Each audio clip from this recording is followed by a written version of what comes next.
welcome to Game Brain, a podcast about our gaming group. I'm Ben Mandelker. Bem's my initials. I went into initial mode. I'm Ben Mandelker, and today joining me in the hot seat. The hot seat. Paul Satachet. It's pss. Yeah. How you doing, Paul? I'm in the initial parts of the the coffee pocket. Coffee pocket. Yeah, we're both starting up our coffee pockets right now. It's a Sunday morning. It's gray. Early. It's gray Sunday morning. Apparently, Ben really likes gray mornings. I like a gray morning. You know, it's Rosh Hashanah weekend. I had some wine last Happy New night. Year. Thank you. I had some wine with some young people last night, and so young people. I'm realizing that's why I'm a little tired this morning, because I was around young people last night, and they're draining. Well, yeah, it's hard to keep up. It's hard to keep up with their banter. They have a different kind of banter.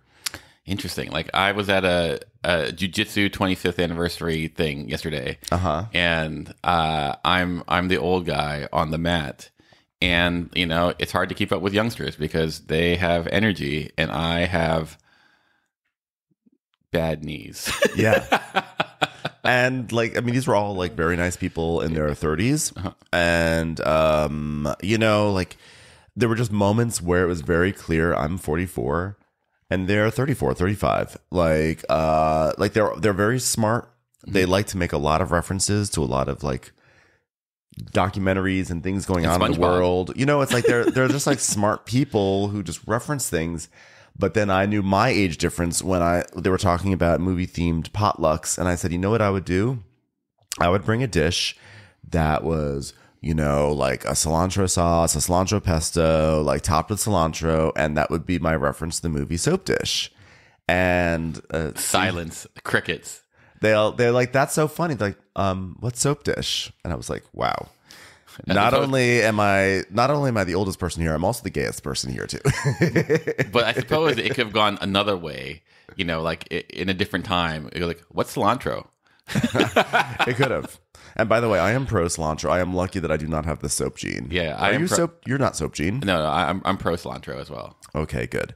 Welcome to cilantro talk, everyone. Cilantro talk. Yeah, no, I'm keeping the non-game banter to that was it, everyone, because there was enough. There's enough games to talk about. Yeah, that we can't be talking about cilantro or young people or chicken or soap dish. Definitely not chicken, and definitely not anything sous vide. How you doing, Paul? What's new? I'm doing okay. I think I'm doing okay. I hope you're doing okay. Yeah. Let's see. Anything? No. Like things are hunky dory. Like, you know. Are you saying that because I'm wearing a shirt that says hunky dory? I am saying that because you're wearing. Okay. Well, Friday night you played Oathsworn, right? Wait. Before you say that, you know, we're just going to be talking about the games we played recently, but I am going to say that one game that we are going to talk about, I think, a little bit more than usual. Some would say it's a deep dive, maybe not a deep dive, but we're eventually going to get to it. I mean, I just want everyone to know we will be talking about The Rich and the Good, and I'm very excited to talk about this game. But first, I really want to talk. You make it sound so dramatic. No, I want to, because is it a featured game? Is it not? All that bullshit. So, like, if for people who want to know, like, we're going to talk about the Rich and the Good, and I hope people stick around for that conversation when we talk about that, because I am really excited to talk about this game. But first, I want to hear about like the games we've been playing lately. So Friday night, you've been playing Oathsworn. Well, see, it's a bit of a division because like normally Friday nights is Tom's game night. It's normally Tom's game night, but like and it was Tom's game night. And this there was a splinter group that played Oathsworn. And which was a great precedent, because now it means that I can create splinter groups to have 18xx nights. Yeah, did I cause something to like? Is this a fracture in the timeline? I don't know. Well, if I have like a rival game session on a Friday night and Tom feels slighted, I'll say, you don't feel slighted. I'm just following the lead of your brother-in-law Paul and some of your best friends. Yeah, what's sad too was because like so basically Jordan, Matt Robinson, friend of the podcast and friend David Gilson, and we play Oathsworn now. I guess we're Oathsworn people. Yeah. And we couldn't get together. We haven't gotten together in about a week or two, and we definitely want to keep the momentum. But the only day you're not maintaining your oath that you were sworn by. Excellent. Well done.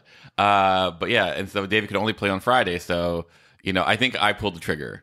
I think I got like, oh, well, let's just play on Friday. And so if it's to blame, it is me. Okay, Akon. And then Matt couldn't make it, which was very sad. So, what? Yeah, that was like. I mean, it was Rosh Hashanah. It was, and he did have Rosh Hashanah dinner. Yeah. But like, and then we had to decide. But Jordan and David are Jewish too. Yes, and then there's me. And then there's you, honorary fellow Jew. That's right. And so what happened was like we had to make a decision. Do we go back to OG game night? Or do we continue on this path of like this divergent path? Wow. And once again, it was me who goes like, if it's going to be that there are like 21 chapters in Oathsworn. And I go like, if it's going to be that all 4 of us have to be available at all times, we're going to get through this in 2024 of this. Right. Like, so we need to be able to do this. And there are modifications that can be done to like whatever. Anyway. So we went forward again. Okay. And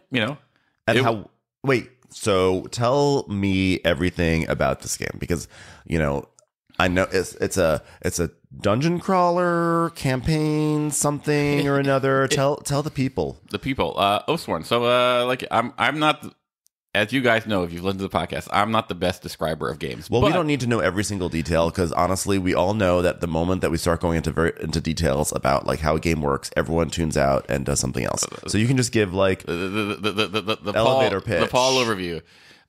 It's sort of like Gloomhaven. It's broken up into 2 parts. There's a story part, and then there's the boss fight part. Okay, and everything is really simplified to the point where I would say it's a little more elegant than Gloomhaven. It gets to the fun quicker. So you have this, but meaning that it's like it's a dungeon. Like you're going in and fighting things. So right now, like we're in this town. We're trying to figure out various mysteries of the town, and we go explore and we try to achieve certain goals. And at the end, invariably there'll be a boss character that we have to fight. So there's some fighting. There's some like choose your own adventuring. Fun. And then we go, wow, that was great, right? That was great. And then we go, like, let's do it again next week, okay? And then it winds up taking, I don't know, we started at 6, we took a dinner break at 8, and we left at 11. So so it's like I guess with the dinner break an hour, so that's actually like 4 hours. Yeah, it could be. It could I don't think it needed to be, but like I bet you could 3.5, 3 hours, like for module 2. What makes it take so long? I have so little experience with these types of games. I played 1 session of Jaws of the Lion, Gloomhaven Jaws of the Lion. I played 1 session of Too Many Bones. I don't know any other session I've played.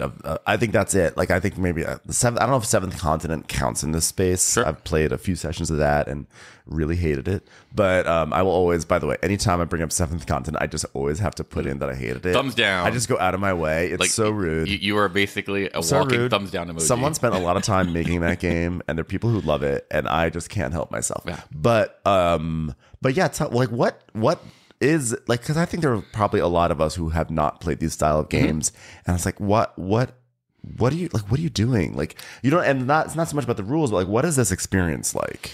Like I would say it's like basically collaborative decision making, and whenever people are in a group, it always takes longer than it should, right? And so what happens is like we're deciding which adventure should we pick, which path, and that's a discussion. And then when we're fighting, like, oh, I should do this and I should do that, and that's also a discussion, like trying to optimize all that. And actually, that's where the fun is. Like, this isn't me. Yeah. This isn't me like crapping on that. It's me saying like this is where you find your fun when you're discussing about here's a problem. How do we solve it together? Yeah. And if and sometimes it's like, how should I say it in the best way? You're doing stuff that isn't perhaps optimal, but it's more fun enhancing. For example, I have a character that is like this kind of bird creature kind of thing that kind of see the future kind of thing. So one of the mechanisms of the game is like when you battle, you can draw cards. So I'm just laughing because it just It just like sort of sunk in on me because I was just like, You're like, I'm like this bird creature that can kind of see the future. I go, yeah. As if like it was like you were like, I just went to Wells Fargo, took out a check. I was like, yeah, of course, no bird creature that sees in the future, 100%. of course, yeah. Go on. And so like, so you can draw like you can draw cards like the cards that represent die faces, and then again some of them are zeros and some of them are threes or whatever, and or you can actually roll die. So the deck has memory and the dice do not. And so in some ways you can kind of like math out what's the best way to do this. Like, oh, well, the deck is not great right now, so the dice are going to be a better use of for the draw. Or you go like, oh, the deck is stacked more so that you will succeed, so that is better. Because I'm a bird of the future, yes, I only roll dice. Oh. Not because the game says so. It's because I say so. Okay, you're okay. And this is infuriating to some people of my party.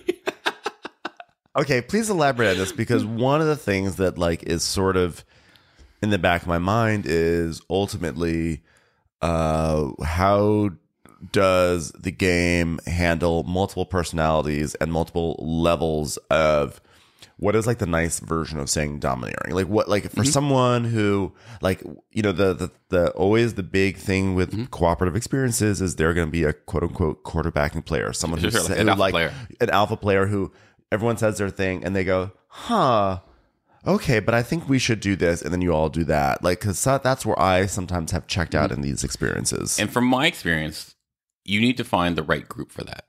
Like, in the end, the exercise is about collaborative decision making, and that does not mean optimal decision making. And so if you look at it in terms of trying to maximize fun is a combination of doing well together and doing well individually simultaneously. Yeah. And so so it does no good if like your party is winning and kicking butt and like slaying through all these people if one person is like having no fun. Yeah. You failed at the two criteria. And so it's really an alchemy of finding the right people who you want to play with, who want to play the game in that space and are okay with playing less optimally in that way. And so like in my decision, I decide to role play my person as, the person because it's fate and kind of like I'm going to always let the die decide. Yeah. And what was funny is Matt was very on the first game was very like, you're going to kill our group. I go, it's just who I am. And draw from the deck. And what was really funny is like, I would go, Matt, like, the deck is stacked, so it's not as good as the die. He goes, I don't care. Matt was playing a healer and he didn't heal anyone. He just wanted to play. And it was all fine. It was all fun, right? Because like, you're not bound to the fate of your roles, like what's optimal. Like, I think that's what I find the most interesting about this is that because like how should I say, its movements and its intricacies of all the characters are pretty streamlined. They're not really fiddly. Like you can get to the conversation, the fun quickly.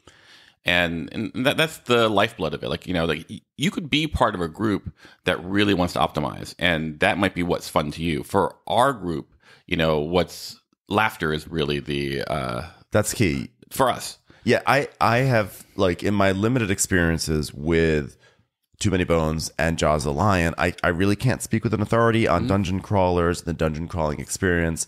But with those two, and in all honesty, with Seventh Continent, and I'm not doing this to be shady to Seventh Continent, one of my issues with the game, those games, was there were certain moments, and they happen frequently, of gameplay fiddliness. And I don't mind like component fiddliness, even though it's annoying, it's not going to get in the way. But gameplay fiddliness of, okay, what it like things I'm making this up right now. Sure. Not my sentiment, but I'm making up this example because I'm so far removed. But it would be something like, oh, if you shoot an arrow from this space, but there's this sort of thing there, and you have this item on. Oh, it goes an extra thing. The arrow can go an extra square, but it can't do that if there's this. Like, can that happen? Can that not happen? Oh yeah. On a Tuesday. If you look at this, it's like. that is, for some people would argue that's actually the charm of those games. Yeah. I think I recently brought this up somewhere and someone said I actually like that. They like the figuring out of like, is this legal or not? I find to me it's like bureaucracy and it gets in the way of that gameplay thing, because I kind of always have this sense, and I brought up this grievance on the podcast before, is that sometimes with these games, I feel like they are trying to capture the experience of playing a real life video game. Yeah. And where a video game can take care of all that stuff for you on the back end, and you can just all the business.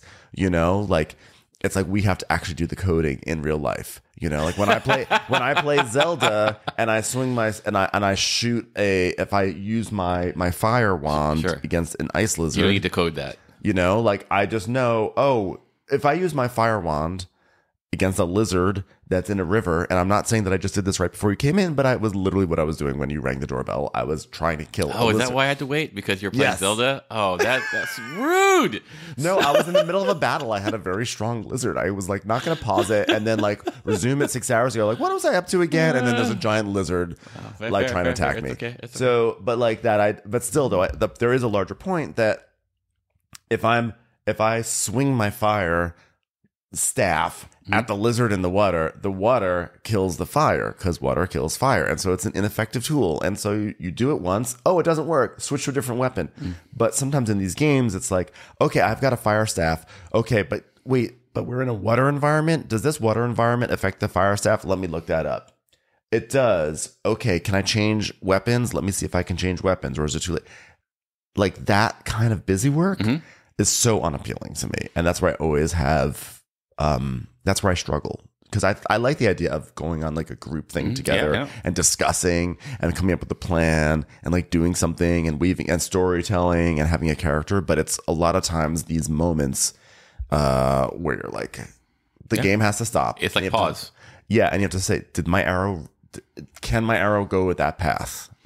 Like the way I see it, like visualize it, is like for you, the moment you have to put the pause on, your fun meter just keeps on dropping, and every time someone pushes pause to like do Chrome or whatever, it just keeps on dropping, and eventually you get to this critical point where you're like, no. Well, seventh continent, boom. But the thing is this though, like I'm not opposed to in a game having to look up rules. Sure. But I feel like after a certain point, the tutorial should end. And like, if it's constantly like, oh wait, we're now like a few hours in and we're still checking, like that bothers me. No. But its context is everything, because if the larger game is so incredibly fun, I'd probably be okay with it.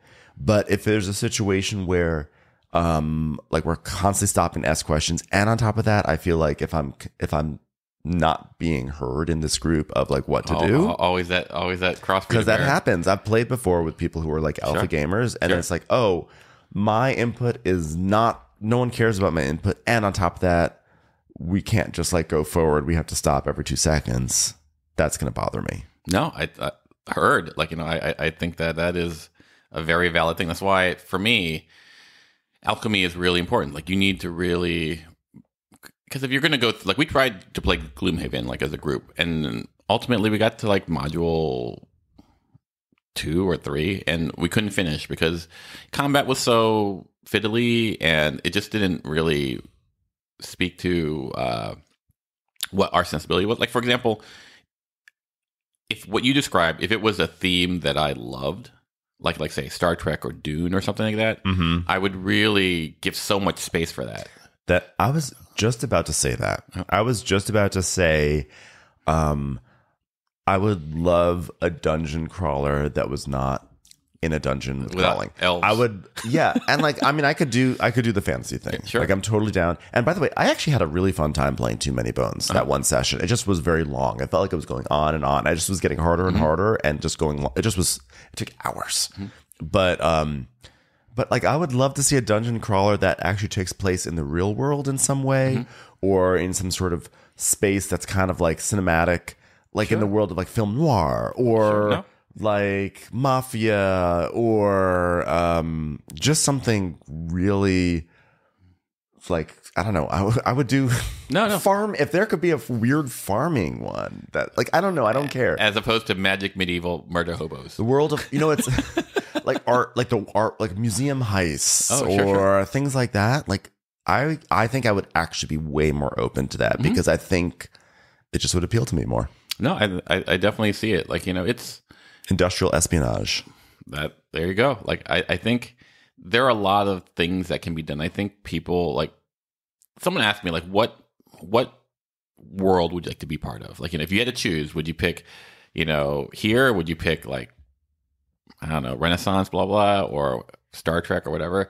And I think I always, if I really think about it, I pick Dungeons and Dragons. Mm-hmm. So the theme is always like something in that magic medieval theme always speaks to me for whatever reason. Like, and I love a lot of other things that, right. But like, that's what seems to be. Maybe it's watching too much Conan as a kid. Mm-hmm. For those of you who are younger, like, Conan is a movie, and a comic book, not Late Night with Conan O'Brien. That's right. These are the time of high adventure. Like, so high adventure feels, and that's what I've been raised with and indoctrinated into. And I used to be all into that when I was younger too, but I sort of moved away from it. Yeah. But I'm actually, I am actually going to dip my toes into Dungeons and Dragons, believe it or not. I do not believe that. I am. My friend Christina, you remember Christina from when the Watcher Crappens, we had our award show, Christina Ariel? She came on and she talked about actually the comparisons of the Real Housewives to the Marvel. Sure. Or cinematic, or maybe even Star Wars. But she is going to lead me into, I hope she realizes this, but she is going to lead me into Dungeons and Dragons, and I'm very excited. Well, Matt dove in, like, several years ago. Like, he was going, like, you know what? Like, there's a nerd badge that I'm missing. Yeah. I kind of want the nerd badge too. But I also feel like I really I like that. I think it'd be fun. And maybe it's because there is like a dungeon master. It feels like there would be something actually a little bit more streamlined about that process of, like, there's someone who can just give you the answers of, does this work? Does this not work? They know it all. And I wonder if maybe for me, playing a dungeon crawler, what I need is someone who really knows the rules. And when situations come up, they can just say it. Oh yeah, I remember, like, I have a friend who also didn't have this nerd badge, and big nerd, not in a derogatory way. This is, but he started watching Critical Role, which is a YouTube show. I think Christina's on that. Oh well, then she's big time. Then let me see. I'm gonna look it up while you tell your story. Okay, and so he is. He is now very much into Dungeons and Dragons because of Critical Role, and she's on that. Oh, so she's famous. So that's a big thing. Critical Role, it is a big thing. Like, Critical Role. Well, good for Christina. Yeah, good for her. And she must have she's a voice actress, I assume. I don't know the people of Critical Role, but, like, I don't know anything about Critical Role except I've heard of it, and I've seen some clips that she's posted on her Instagram. And there's a Amazon show called Vox Machina that's kind of based on, like, various campaigns of Critical Role.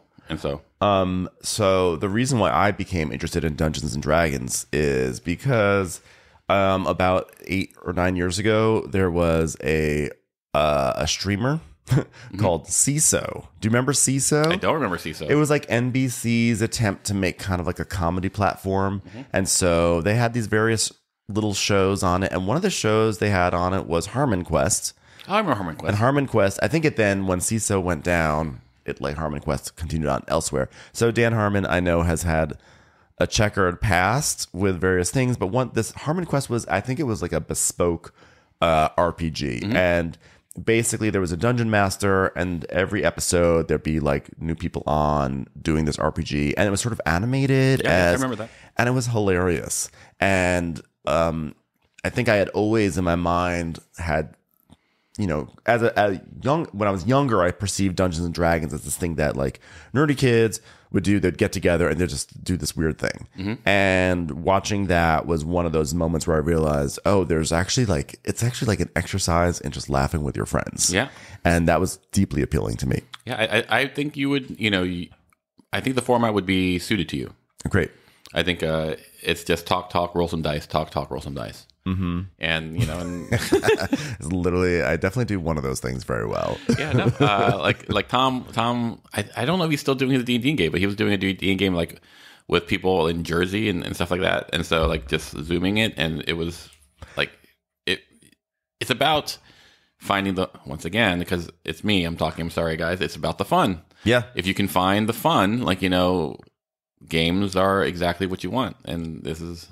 Well, you know what? I feel like this is a perfect way to transition into another game that we played. While you were playing Oathsworn on Friday night at Tom's game night, we wound up playing as the last game of the night, because we all played different games. So I played with who was that? I played with Jason, and it was Jason, Dimitri, and our friend John. We played The Rich and the Good. Oh, John showed up. John killed it. He won every single game he played. He was in like John's a killer. He's a murderer. No, John was this. He was in the pocket. He did great. But we played The Rich and the Good, which we'll talk about later. The other table was Tom and Jennifer and Trey and Aiden, and they played something. I think it was like Thunder Road Vendetta. It looked very Mad Maxy. Okay. It looked very fun, actually, and they all seemed to have a really fun time playing that. And then we played Avalon, and then after that, it was 11 o'clock. And we're like, fast night. You were like, let's play another game. I was like, is this time for Tortuga? Tortuga, like, are we finally getting it to the table? So for those who have not heard the previous episodes, Tortuga 1667 is this game. You can get it at Barnes & Noble. We saw it in Barnes & Noble. Yeah. It's a small game. Comes in like a box. Barnes & Noble is a brick and mortar shop where people buy books Yes. and oftentimes coffee, but like really you used to go to the bathroom in the morning. They should sell. They should sell brick and mortar in there. Yeah. When I said Tortuga comes in a box, which is yes, it does come in a box. The box looks like a book. That's what I meant to say. It's from 2017. The designer is Travis Hancock. We've talked about it. So we got a proper full length game in with 7 players. And the brief overview is that we're all pirates, and half of us are aligned to the French, half are aligned to the British, and one person is aligned with the Dutch. And basically, we're playing this game, and we're doing things on pirate ships, like kicking people off of ships, attacking the other pirate ships, having mutinies. We're people who get marooned wind up on the island of Tortuga, and they get into fights with each other. And the outcome of all these actions usually is like control of treasure chests. So treasure chests will wind up over the course of the game in British control, in French control, etc. And when the game ends, there's like all these event cards you have to play through. And once you've played through all the event cards, essentially the game ends. And at that moment, whoever has the most wherever the treasure chests are, if there's like more on the British side, the Brits win. If it's more on the French side, the French win. And if it's equal distribution, the Dutch person wins. So the twist is that no one knows who is aligned with whom. And so they're pirates. Because they're pirates. So it's like a game of, it's sort of a hidden role, sort of secret identity, but it's not quite. It's not like an Avalon or Secret Hitler. It's not quite social. It's like hidden role more than it is social deduction. Sure. Tom, the reason why this is good, this is a really good segue. Well, I'm gonna guess before you say it. Tom was so wrong. No. Oh. Tom was so right, but he was in full pirate role play. Oh. And he was great. No, pirate is really that's like really his lane. Like minor sidetrack. Like, so one of the things that I ask people sometimes is like, would you rather be a werewolf or a vampire? That we can, but like oftentimes, would you rather be a pirate or a ninja? Pirate ninja is because would you rather be a murder shadow or a sea rapist? I don't know. I think it's like very obviously ninja. Like, ninja is like, I'm a ninja. Would you like to be someone who has skills, or do you just want to be a loud person on a boat. Yeah, like a thug on a boat. Like and and Tom is such a pirate. Tom is such a pirate. He's always been a pirate person. So when you say that he's like full, like that is his pocket, his pirate pocket. Yeah, he is the pirate pocket. He is in it. So so I was really excited to have a full proper game, like because we had played like a shorter game with like about 5 or 6 people, like, and that was neat. And then we had played an aborted game, which we aborted for various reasons. But then this is the first proper, like, okay, we're all in, we're gonna do this. And the takeaway was the first half was really fun. It was just, I don't know, it was very, very fun. There was table talk the entire time. I think that everyone had fun over the entire game. But what the thing is that there are just so many event cards you have to go through, and it goes too long, and it's actually so like overstays. And it's like it really overstays. Where at the point where I'm really excited for Tortuga to be like a thing, where I'm like, ugh. And so it stays too long because it just stays too long for the sort of game it is. And on top of that, I feel like when the game is shorter, there's this more of a sense of urgency of like, okay, we've got to get the treasure chest in the right place. And so for me, I was French, but I was pretending to be British because I wanted to embed myself with the British people and then like screw them up at the right time. But then you're just sort of like embedded for so long, and like you don't want to come out too early, so you're kind of treading water. But things are happening. Things are happening. It's not boring. Things are happening. But the game has like a million variants because the designers just want you to have fun with this game. Sure. So if you're having issues with the events, they have a solution for that. They have an issue with this, that. So for this one, they say like if you want a shorter game, just remove how many cards you want. Yep. So I would like to give this game another shot and play it with literally take out half of the event cards. Yeah. Just cut it in half. And I think by cutting it in half, I think it will really be like a great raucous time. Because the first half was raucous and fun, but I think it'll be even better because people will start to unzip in different ways. Sure. And in fact, I think the more that people are forced to unzip early on, the more you can play with the idea of like, well, I'm actually French. It's like, oh, am I French? Because maybe I'll zip back up again and create like confusion. Sure, 100%.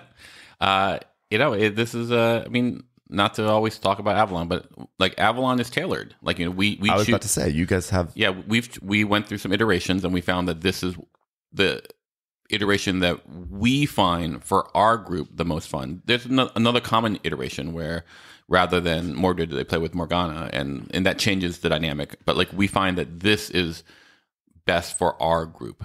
I just hope that people are still open to it because like it really went long, and after a certain point it was like, okay, let's move this along. And it's it seemed like Trey and Tom and everyone were having fun, but I don't know if it's one of those things where now like 2 days later you look back and you're like, I guess my question is, how was Jason? I'm curious. Jason was, Jason was great. I mean, Jason's a very funny player because he'll sit there very quietly. Exactly. And the moment you look at him, he starts to laugh. Like it doesn't matter. 100%. Like if he's innocent, if he's not innocent, he just starts to laugh. But I will say this. I was convinced that Trey was the Dutch player because I was French, and everyone was convinced that I was the Dutch player. I'm like, well, I'm not, but I don't mind that people think I'm something else. Sure. And I was like, it's very obvious that Dimitri's French, I'm French, and Aiden is French. And at the end, it turned out Aiden was the Dutch player, which was not on any radar. So despite it being overlong, there was still a super fun moment of reveal of like, what? I can't believe that. And then Trey got so mad at me. Trey was like, he's like, oh, you're doing the Jesse thing. You're doing the Jesse thing where you're so undercover. No, he's saying like, because I was being so undercover, like wanting so hard to not be seen that it was at the detriment. But I'm like, I thought it was pretty obvious that I was like not British. I kept on saying as a joke, I'm British, guys, because it was so obvious I was not British. Yeah, no, but it was fun to have like you still have those moments at the end of the game. You're creating a sense of FOMO for me, so that's good. Will you play it again with me? Will you help me you campaign? Don't have to act like that? No, I'm saying right now, like I'm not I'm not going to push it right away. I'm not going to beg. But when the time comes where I say, let's play amended Tortuga, will you be... Do I have your votes? Will I second your nomination? I will second your nomination, Ben. And I think I think I might even... Like, I would even be open to, like, going through some of the event cards and pulling out the ones that don't work as much or people don't like or whatever. So, but I was really happy, that we played it. Yeah. So it was a good one. Any other games that you played recently, by the way? I've been playing... I've been playing Oathsworn, and I've been playing a lot of Age of Innovation. I'm the guy. An Age of Innovation head. Last Tuesday, basically we had only 6 people, and people wanted to play Lorenzo or what was the other, New Zealand. And I didn't want to. I definitely didn't want to play Lorenzo, and right, I definitely played Lorenzo. And I definitely didn't want to play New Zealand. And so it was me, Jordan, and Trey, and we were going like, what can we play? And there was nothing that the three of us could decide upon to come consensus on, and it's my fault. Like, I just wasn't in the mood, and so I basically I called my friend. I pulled my friendship card. I go, Jordan, we're going to play Age of Innovation 2-player. Trey, you can go to Lorenzo because I know you want to go there. Yes, and I think that worked out. I think Trey won your game, right? Trey won the game. Yeah. And by the way, I have some things to say about that game. Okay, great. And Jordan and I played Age of Innovation, and Jordan slaughtered. Like he's good. Jordan's a killer. Jordan's That's what a killer. happens. Killer slaughter. But what was great was like when I first started Terra Mystica, I really got crazy into it. I was the person who was like reading the rule book and looking at the map and finding the Terra Mystica simulator and just playing, blah blah blah, just and that never worked with Gaia Project for me. It didn't. Gaia never captured my imagination that way. But Age of Innovation, it's just by decoupling, the various elements, it's really started that process again, where I'm like, oh, this color with this stronghold with this, and it was just really great. I know a game is great for me when I have so much fun being slaughtered. Yeah. Exactly. We talk about it, you could lose the game at the bid. Once you draft your stuff and lay your stuff, it's possible that you will not win because of how things and Jordan and I talk about maybe getting together to with interested people, and we would just spend the whole night just doing the draft. And just saying and then talking about our placements and how we think it's going to go. And just because so much of the game is that, but what's really interesting is it's it keeps enough of the imagination happening that even though I'm I lose by 50 points and I like to think that I'm one of the better players of this game. I mean, I'm no Lumen. Or not worse, better than Lumen, Tom, because Tom beat Lumen. No, yeah, Tom is arguably probably the best board game player of all time. That's right. But I do study this game, and it's really I just find to have that part. I don't really study games that much, and to have a game that I really think about. Avalon does this. Hegemony did this. Age of Innovation is doing it. It's really. When you think of a game and you smile, that's where I'm at with this right now. I need to play it again because the tone of my because made it sound like I was about to say because the first time wasn't great. No, because the first time I really loved it. But you started at such a low with Terra Mystica. I know. There's something about that system of games where I'm just not compelled to pull them off the shelf. But I always have a really good time when I play Gaia Project. Terra Mystica, honestly, for me, is a little meh. But Age of Innovation, I had so much fun. And I don't know, maybe because there's shiny objects in front of me. Those shiny objects of Great Western Trail, New Zealand, and the rich and the good, and other this and that, or whatever. And I think Age of Innovation is going to go the path of Terraforming Mars for me, which is when I first got Terraforming Mars, I liked it, I didn't love it, but just by the sheer act of playing it over and over and over again, because that's what I did with my group of friends. And I was a very early Terraforming Mars adopter, as in I bought it the day it came out. It hit shelves. and no one else had it because it sold out very quickly. And so there was like 3 months where no one had it, and I had my copy.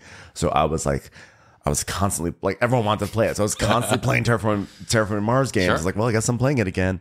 And like, I love that game. And in fact, the one thing I don't love about the game is that they said there'd be no more expansions. And I bought the Terraforming Mars big box, and they just announced more expansions, and I'm concerned that they're not going to fit in my big box. And now I'm like, I'm never going to get a big box ever again because that was actually like fraud. I believe I believe they defrauded me, and I believe that I spent money on something that was going to now all these things that I've bought and supported. I bought something that would hold them all nice and cleanly.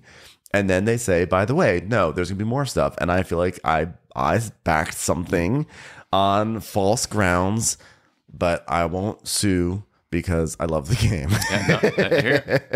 And I did back the new thing. In fact, Tom sent me something last night during Rosh Hashanah about, I'm just going to read the headline because honestly, I have not had time to read the article. And so maybe next weekend, maybe he can elaborate on it. But the headline is, as I scroll through it, is Terraforming Mars team defends AI use as Kickstarter hits 1.3 million. So I'm already intrigued to see how they use AI on their Kickstarter.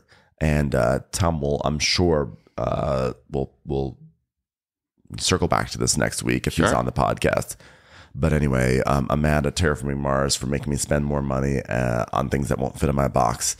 Age of Innovation, though, I need to play it more so I can get, like, and I say this all the time, like, I'm trying to get as much Age of Innovation in before our Voidfall hits our group, because I feel I'm excited for that. Yeah, I think everyone is, and so we'll see how it goes. Like, but like my fear is that Voidfall will take up the big game space. Yeah, and so no one will have the space to play Age of Innovation. But I know I love Age of Innovation. I don't know that I'm going to love.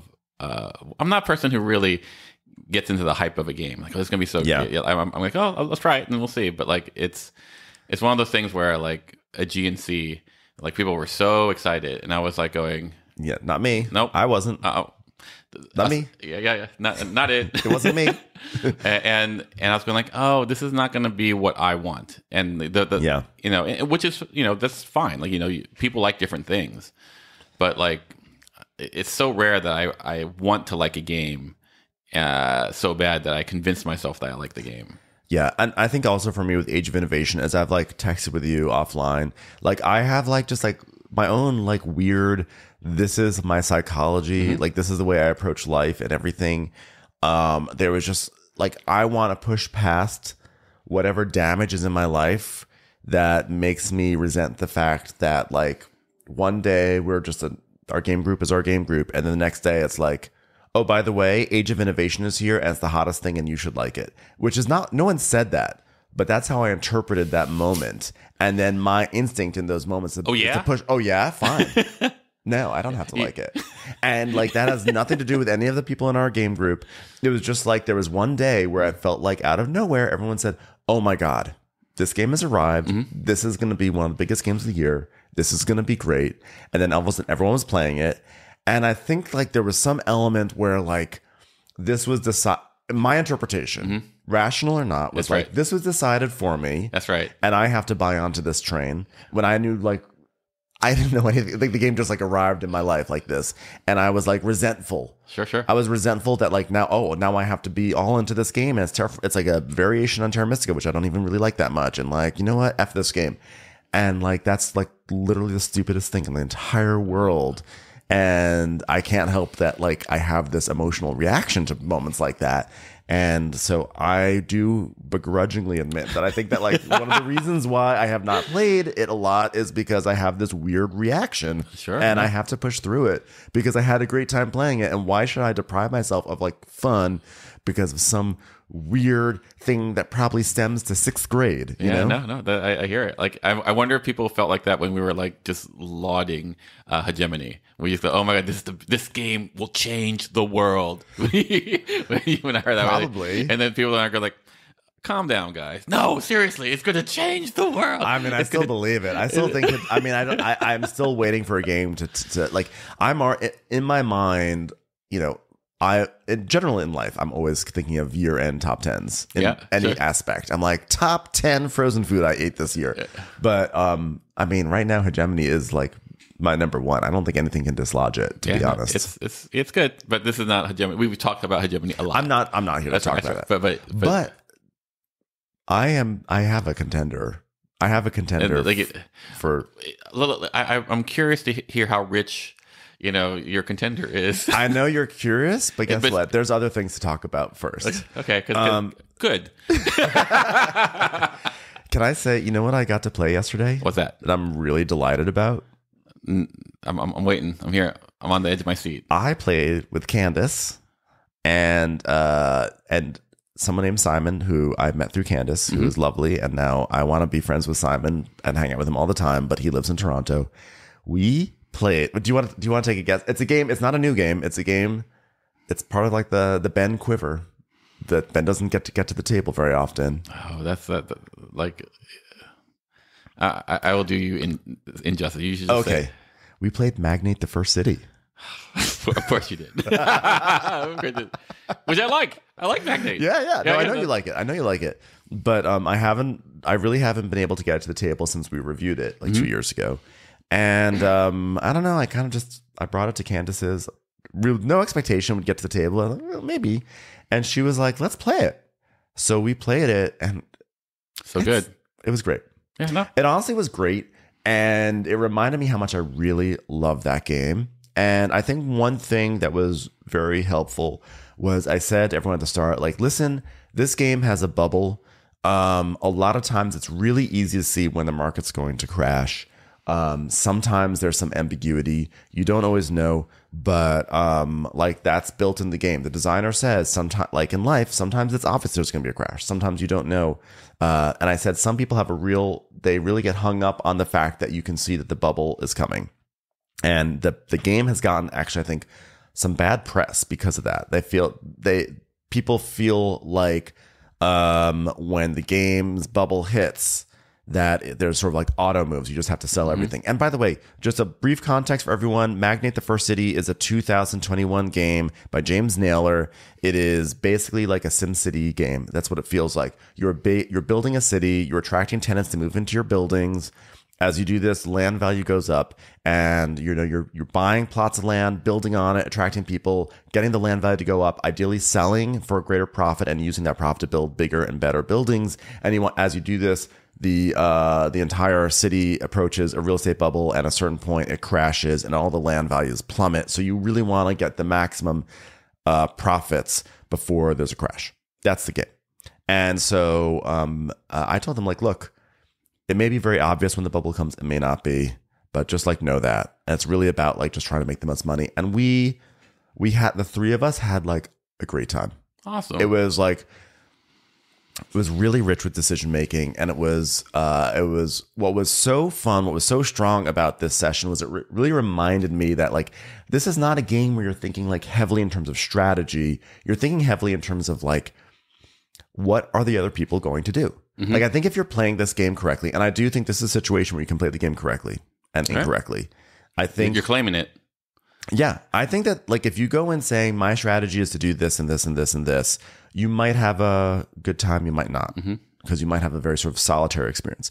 If you go in saying like, there seems to be a real demand for industrial things, industrial spaces, or I see someone built there, I can see this, they might want to build a retail there, I want to capitalize off of it. The game becomes deeply rich and full of really fun interactions and a lot of like storytelling and theme. And I was just really happy that like 2 years later, it holds up. It held up. I was worried that like, did I just like whip myself into a frenzy about the game because I backed it on Kickstarter? I sunk cost fallacy and all that. And we all had a great time. And Candace's boyfriend, Matt, he kept on walking in and watching, and he was like entranced by what we were doing, and he loved it. And he like has now told Candace he wants to play it. Oh, that's sweet. That's sweet. So it made me just really happy to get get this game. I really got to the table. I think it's wonderful. I think really people should not focus so much on that bubble. And we did have, what was great was when it looked very clear that it was going to crash, people were still people like, it looks like it's going to crash, but it might not. So like, what do I do? So some people invested and some people in more buildings, some people didn't. And it was like, there was a moment of like, it could go either way. So big fan. Like, I think it's one of those things where sometimes things can be decided by chance. Like, you could spend hours on something and then all of a sudden it comes down to a die roll. And the question most people have to ask, whether it's conscious or unconscious, is like, am I okay with that?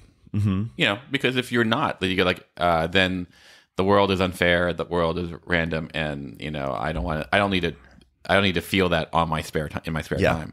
Or do you go like, oh, here is this life simulator that has no stakes, and I can just have fun in it. Like, I think those are the two major ways, a spectrum, the opposite ends of the spectrum of how to look at it. And so, I think, like with Magnate, if I remember correctly, I haven't played in about 2 years, basically.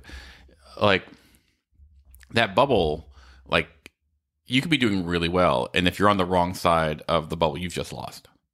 Right. Yeah, and I think that doesn't feel good to some people. Whereas like someone like you, who tends to like the drama more than the actual win. Yeah. But also what I liked is, because we've played it before, and in the sessions that have been a little bit more soulless, where people have like, you can tell people are not quite as into it, and they're really just thinking about like bottom line, when it seems pretty obvious that there's going to be a crash, everyone just sells all their stuff. But what was interesting here was, it was pretty clear there was going to be a crash, but it was not guaranteed, because even though we only had two steps left on the crash thing, you pull up some zeros, we had very little risk that be coming in. Sure. And so Simon, he did something crazy. He built the most expensive building you can get in the game, which is a big office tower. Yeah. And it's like, wow, you're doing that, but it's like, right before there's a very good chance there's going to be a crash, and you're not going to recoup that. You just spent $6 million on that, and you may not even get the tenants in there. But he's like, yeah, but Candace is ahead of me.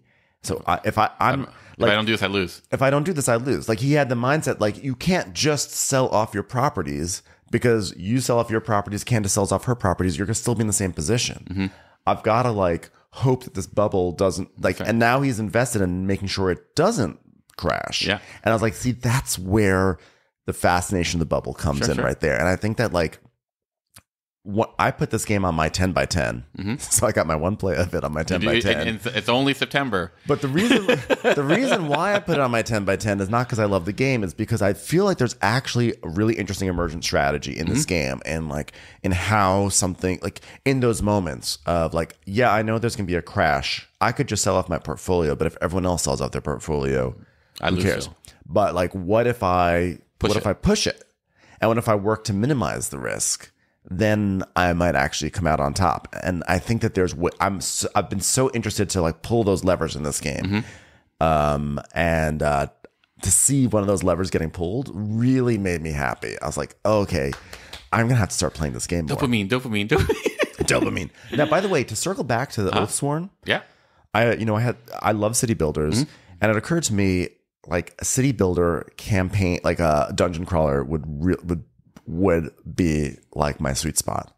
Whereas instead of you're fighting goblins or whatever, you're building a city. Like every campaign is about like building your city up. And there is a game from 2019, Cities Skylines. Skylines is a video game, a city building, and Cities Skylines is a cooperative city building game that like there's like scenarios and whatever.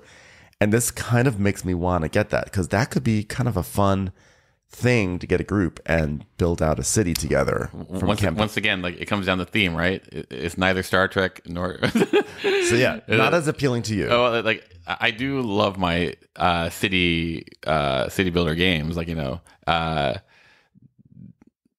give it a try. Like I mean, look, I wouldn't want to force it on you. No.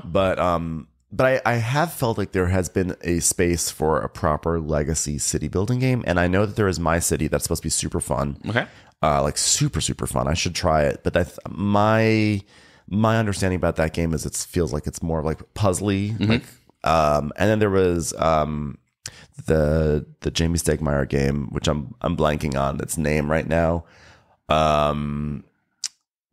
Charterstone, right? Charterstone. Don't look at me as if I know. But that didn't look very. That was like you're building. You have a city, but it didn't feel like city building. So I really want. I really think city building is like could be the ultimate legacy game because cities are legacies. Like city building. Wow, that's some. You're dropping some wisdom there, right? I mean, what when people talk about New York City or things like that, it's all about tearing down, building up something new. Like you are tearing up the cards as you build a city. You know, and like if there's ever a game that is just like meant for like a board where you like are pacing over and over and over and rebuilding and building and changing it and changing its landscape, and like. That's perfect for city building, like a proper city building legacy. You're pitching it, man. Like in the 8th scenario, you get to have a stadium, or you deal with crime, you deal with this, and like how you build your city maybe unlocks different paths of hurdles that your city faces. And maybe like at the end of the game, like like you take a picture of each stage of your city, so like you can like what do you call it, speed through it, and like you just see the cities. Coming out very cinematic. Yeah, I think it would be wonderful. You mentioned Lorenzo, by the way, earlier. I forgot to circle back to that. So I'm done with Magnate. I have nothing else to say about Magnate because everyone's heard me talk about Magnate enough. But we talk about Lorenzo on this podcast a lot too. No, but this is a new aspect. Okay. So when we played with an expansion. With the fifth column, fifth tower? No, it's the next expansion. It's called the Pazzi Conspiracy, Pazzi, Pazzi. And this was an expansion that came out 2019. It was like the Kickstarter. And it basically it introduces like take that cards. It's like, ooh, you can go and attack each other. I hated it. Hated it. This game does not need take that. It does not need take that. You are working so hard for every little resource. And the last thing you need is someone to come and like knock over your tower, not someone to steal the stuff that you work so hard for. Like the only way it works is if then everyone's doing it to each other. And like, what if I don't like? It might not be optimal for me to take a card that like therefore someone has to give me their coins, and I have to do that in order to have equilibrium in this like people stealing resource thing.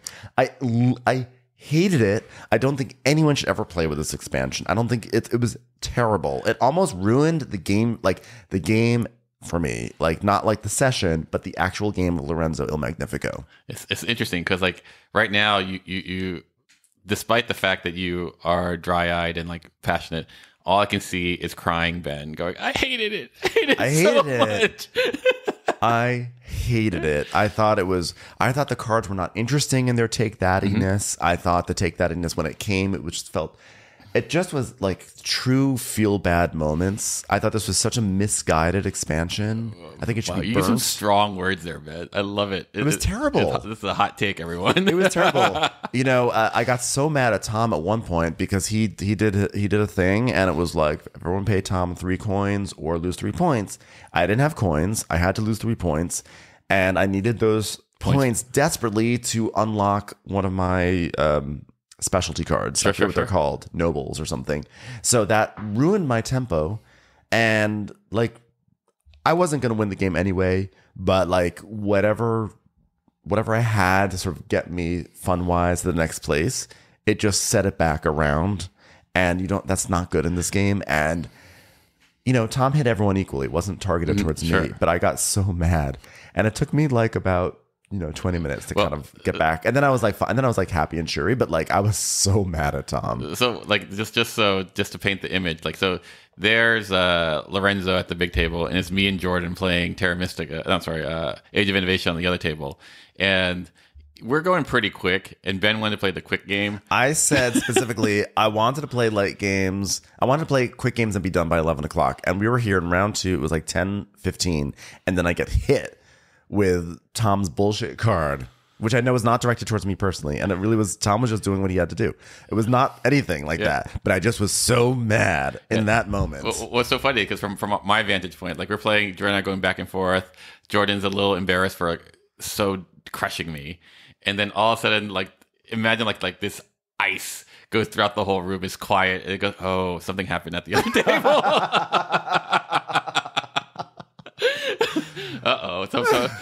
Someone's having a bad time.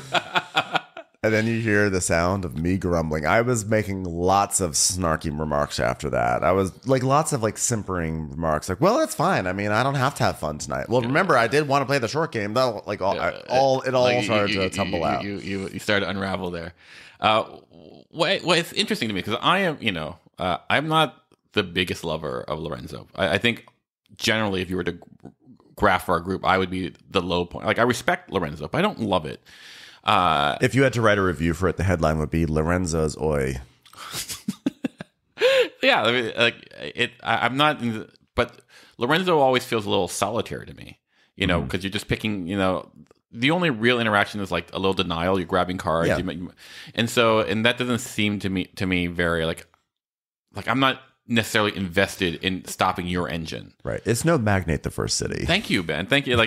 But I think our group really actually likes that the making your engine and making it produce points. And so in that way, I imagine if you change it to something that I would like more, but you're putting this like hat on a hat kind of thing, where like here's this engine building game, and then all of a sudden you go like, and here's this take that bit. You're kind of taking away from what the goodness of it is. It's lazy. I think it's strong words, Ben. No, it's lazy interaction. It's like, oh, there's not enough interaction. It's like it's what Terraforming Mars did. It's like, not enough interaction. So you could just like take someone's resources. In Terraforming Mars, when that happens, it's always like an annoyance, but there's just so much going on, and there's so much game game length that you can usually rebound okay. But like with this game, it hurts. It's annoying. It doesn't really create real interaction. It's just like for a moment you have to look up from your board and be like, oh, okay, here's some stuff. Like, I think if they wanted to create interaction, they would have, like, I think maybe one of the reasons why I've enjoyed a lot of economic games is that when you have markets and they fluctuate, it really forces you to anticipate what other people are going to do. If I need to exploit the market in a certain way, like, what's the timing on that? Because someone else might exploit in a way that hurts the market. And then, so if Lorenzo could have maybe incorporated a market in some strange way, I think if they were concerned with bringing more interactivity, it should have been not just like, here's some cards that are just like dick cards. Like, how about like actually like a module that really forces people to interact like that. So that's why I say it's lazy. They're like, oh, okay, we got this feedback. I don't know if that's the genesis of this, but it feels like it was. Like, for me, like, I guess burn it to the ground. I'm saying, like, if you're going to make a burger, like, this is, then you don't need to add things that are non-burger about it. Like, so you could maximize what the burgerness is. If you're making this kind of like solitaire engine game, like, you should add those things as opposed to like, oh, well, I like, this engine thing. Let's add this like war component to it. Well, it's like, if you want your burger to feel like more of a meal, add fries. Don't add another topping. Sure. I hear you. And so once again, like, I feel like I'm not in love with Lorenzo, but like next to you, like right now, I feel like you can't beat up on the game. The game is You are so happy that I went through this experience because I am loving this vitriol. That I love it all. I love it. I was so mad. Yes, but also because I also wanted to go to sleep. I had just gotten over COVID. It was my first time going out since COVID, and I had a huge amount of work, and I was like, I just want to just have like a chill night of games. I can go back to my work. I don't have to be up late because I just got over COVID. And then here we are. Like Jordan and I left first. You guys left first. And we played 2 games. At a certain point, I said, guys, at 11:30, no matter what, I'm leaving. Which was a lie. I knew it wasn't really going to leave 11. And we left it. We were done at 11:38. But I was like, I can't. This game is going too long. And it's like the expansion ruined the joy of that game, which is a lot. Actually, no, that's a lie. I actually still had a lot of fun. I've whipped myself into a tizzy. I had fun in the moments when that expansion was not kicking in. Sure. You know, but the expansion injected a tone of frustration for me that was compounded by the fact that I wanted to leave earlier, and that made me want to leave even more. No, like it would be, it wouldn't be cricket of me to laugh at you in the moment, but after the moment, it's hilarious. It's hilarious. It was hilarious. It was a disaster. Another game that I wanted to mention was which one should I've got to talk about this one. I was going to talk about Minnow Dice first, but I was like, no, I have to talk about this one. I played Here I Stand. Oh, did you stand? Did you really stand there? This was also another game where I had a little bit of anxiety for needing to leave because we played this. I played this at Candace's house. Candace, Jordan, and others. We played this the day, like the Los Angeles hurricane. The hurricane was bearing down. It was that Saturday. The hurricane was supposed to arrive in LA like that night or Sunday morning. And it created a really fascinating vibe at the table. Sure. Because there was something for me, I shouldn't speak for the table. For me, it was like, there felt like an ominous vibe in the air. Like you see the sky getting a little darker, things getting windy. You sort of feel like, and there you stood though. Like disaster was like bearing down on us, and we're playing this very lengthy game. And in the back of my mind, I'm thinking, I need to be getting my house ready for a hurricane. And I'm playing this game. And there was like this sense of dread of like, sure. Like my boyfriend was out at the supermarket getting water, getting supplies, and I'm here playing this game. And what a jerk. I felt like made me very anxious. Yeah, no, I can imagine. So Here I Stand. You've played it before, right? Yeah. Can you describe what it is? Because I've been talking too much. Okay. Imagine Europe during the Reformation. You imagine 7 factions having vastly different things that they want to do and achieve, and their victories, whether you be England or France or the papacy or the Ottoman Empire or whatever, and then you throw it all in together and see who wins. So it's kind of like a historical simulator. Like for example, I think you played. I was England. And so you were trying to have a male heir that was viable. Yeah, my game was marrying women and having babies. Yeah, which I that was a big pro for me. That was that on the pro and con side. That was on the pro side for sure. Like some other people are like, say, another person would be like Martin Luther, and like some people are playing the papacy, and and everyone has their vastly asymmetric goals and powers, and in some ways, like you see who can achieve their victory condition first. Yeah. In this political, I don't want to say political, but in this time of upheaval. So I played it once, and it's a long day, and if you love that time in history, as far as you just like. Love Protestant Reformation, which who doesn't? But like, if talk about a legacy game, talk about a dungeon crawler that's that right. we need. That's right. Then like you just watch how things transpire, and there's a great narrative to the game if you're into that mode. If you're into games because like, oh, you know what, I'd like to win.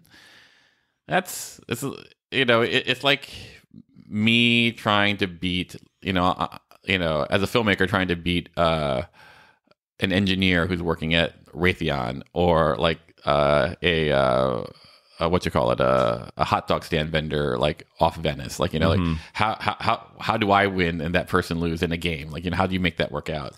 That's probably less compelling, right? So like it depends on what you kind of want. If you want the big overall picture of like, here we're creating history, if you go in with that, this is an alt history of how that. Yeah. I think that can be really engaging, and people really like that. Yeah.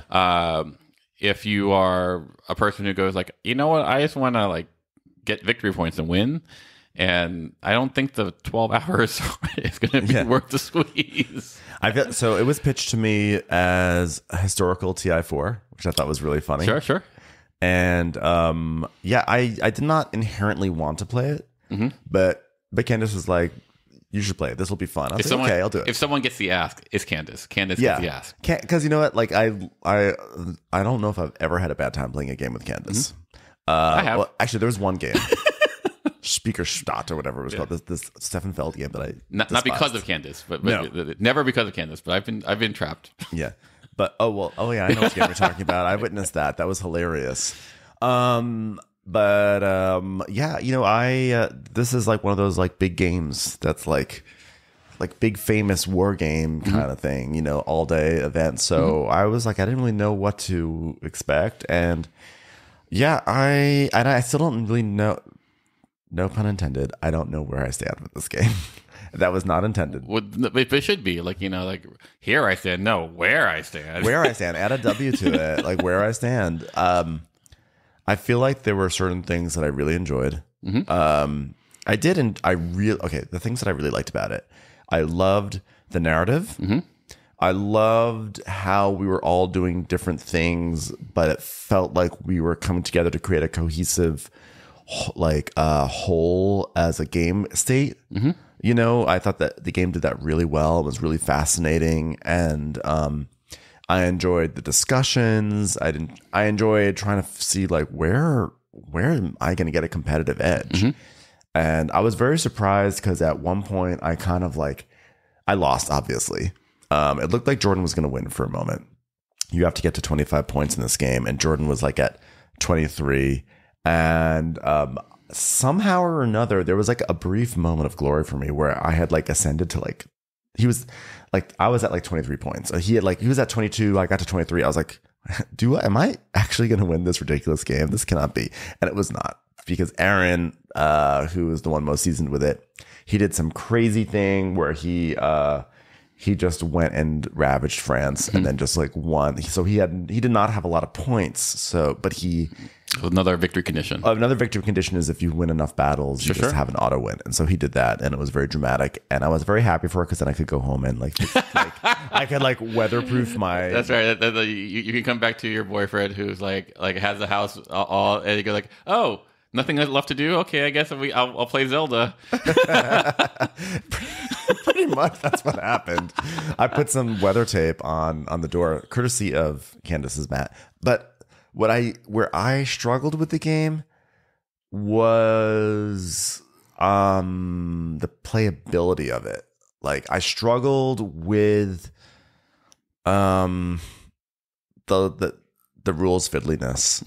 This was a perfect example of can I do that? Well, you can do this with that, or where's this explorer go? Oh, this explorer goes there. Oh, but there's a navigator. It's everything was you can do this, but there's a this. You can do this, but you can't do that. And I feel like this game would really benefit from a second edition or third. I don't know what edition it's on right now. A new edition featuring Bobby Brown. It's their prerogative, though. But one with just better player aids. Sure. Just where some of the better player aids, better rules, better examples, just better support, where it's just easier to synthesize this information. And I know people who know this game are but you just play it a few times and you understand it, and then you learn it. But I'm it's a 12-hour game. What? Don't give me so many barriers to entries just to take my turn. Yeah. Oh. So I just feel like it needs to I just need more support with the game, so that way things make more. Because there were so many moments of can you do this? Can you do that? Let's look it up on BGG. That it was a little. No, it's an older style game. It isn't designed for today's what's the word, palette. So you have to go to it as opposed to it coming to you. And then maybe there is some value in a second edition. Are there games that come out nowadays for the 12-hour time space? Is that a very popular thing? I don't think it really is. Well, right? I don't. I mean, they're still cranking out. They're still cranking out TI4. Yeah, but that has it has the legacy of it's a sequel. You could argue that Gloomhaven. Sure, but could be. But those are broken up into modules, right? And look, 18xx games are really long. a lot of these war games are really long. Sure. So I think that like in the niche areas, in it's the not wargaming uncommon. space. Yeah, if you look I suppose, yeah. And probably a lot of war gamers, this is probably what they're used to. Yeah, that's like all these games have like very fiddly rules, whatever. But I just, it was one of those things where I'm like, no, it's a worthwhile experience. I think having played it once, I go like, oh, I see what it's trying to do. It's not my cup of tea. Same. But like if I had the right 7 people and we wanted to blow a weekend or a day and just have like, barbecue and whatever one eats in the Protestant Reformation. I'm not compelled to play it again, but if Candace were like, play it again with me, I would do it. She get one more ask. She would get all the asks. Honestly, I would play it over and over again with her, but it's not one that I would be drawn to. And what's also funny is that I remember remarkably little about the experience. That was only a month ago, but I'm like, what happened? Like I hear that it could take an hour before you take your turn again. That was the thing. Thank you for reminding me. That was something that really also was annoying, was because of the way things worked. I had like 3 cards. It's a card-based game. Yeah. I had like 3 cards, and everyone else had like 5 cards, and someone had like many more. And like it did take me. Did I tell you this? Is that why you brought that up? I did. I'm trying to be a good like co-host here. I spent an hour before my next. I played my last card, and I sat there for 45 minutes. We broke for lunch. We came back from lunch, and I sat there for 15 more minutes. So like, I sat there with nothing to do, and I used that time to kind of like try to like learn the rules and be invested in everyone. But like, you're just sitting there doing nothing. Sure. I've never had that in a game, doing nothing for an hour before it gets back to you. That was unpleasant. No, it's rough. It can be very rough. Like, it's one of those things where like a 12-hour game like requires something, right? Like whether you so love the theme, something to keep you invested. And if it's not the mechanics, and it's not your gameplay, and if it's not even the company, like, then it needs to be something. And like the company got me so far, but after a while I was like, you guys I are great, I don't want to go onto my phone and start playing like the New York Times spelling bee, because I don't want to give a visual indicator that I'm checked out. But like, and honestly, I might have done that. I don't know. But that was really annoying. That was an unpleasant part of it. That was redeemed only because the company was so good. Yeah, no, it's of a different era. Like, well, I don't want to say it like that, but like, it's a different style of game than our group tends to play. Yeah. Unless you want to play like Western Civ or something like that. But the epic quality of all these different factions that do very different things, overlapping in different ways, and creating a cohesive narrative as a whole for the table was great. Yeah. So there were a lot of things I really liked about the game too. I applaud the ambition of it. The ambition's great. Yeah. It really is. So, but I was happy to try it. Yeah. And who knows? Maybe I'll play again. Maybe. Maybe. Who knows? Who knows? But it's no minnow dice. It's no minnow dice. But minnow dice is great. I love minnow dice. We played it. It's like dice trick taking game, but I want to now move on to the rich and the good. Sorry. I know. Yeah. Talk about minnow dice another time. I bought it. I liked it so much I bought it. Did it come in there yet? It arrived. Oh. Okay. My copy of minnow dice arrived. Awesome. Beautiful. So it's like, we'll talk about it. It's fun. Super fun. People should buy it. It's like, you can't have a bad time with it, I don't think. Sure. So the rich and the good. And the ugly. And the rich, the good, and the ugly. So this game, of course, I don't have the information pulled up. I've talked about it before on this podcast. I think the last time I was on the podcast, I talked about how I had picked up a copy of the game, and I was really happy. This game is basically the English language version of a game called Hab Gut from 2008, designed by Carlo A. Rossi. And now, I don't speak German, but does it translate to the rich and the good? I feel like Hab is have. The have and the haves. The haves and the good. I don't know. I don't know. I'm not German. I took German on Duolingo for about 6 months 8 years ago, so that's really my only context. Okay, well, there you go. Like, no follow through. That's a whole other therapy session. That's right. So I believe this game has only been available in German. Oh, okay. And on top of that, it's been out of print for years and years. Gotcha. So it's like sort of graily. and it was just released this summer in August by Ares Games. And this has been on my radar for years. I've been subscribed to it as an item on BGG for years and years. And it's a financial game. It's a stock manipulation game. And I finally got it. And I was like, I'm like, please let this be good after all these years. So can you describe a little bit about how the game works, Paul? Sure. Like basically, there's a stock market. And there are a bunch of cards. And I'll explain geographically where soon, but like, and you on your turn, you manipulate the stock market. Like beforehand, you get to buy like stock, and then you get to manipulate two stocks or two. But can you just say broadly what it's about? Like if you were to say like what is this game about? The game is like basically manipulating the stock market to maximize your portfolio. So basically, you're going to buy some stuff. You're going to then sell it at a profit, hopefully. Yeah. Because that may not be entirely up to you. And whoever has the most money wins, except, like, because it is the rich and the good, you have to donate some to charity. And it turns out that if you are the person who donates the least, or in our case, the person who co-donates the least, like, you are not eligible to win. Yeah, and you're eliminated. Exactly. So that simplicity of it, of basically, you gotta make some money, but you gotta be good enough that you're not the worst. That is the game, and the mechanics are so simple.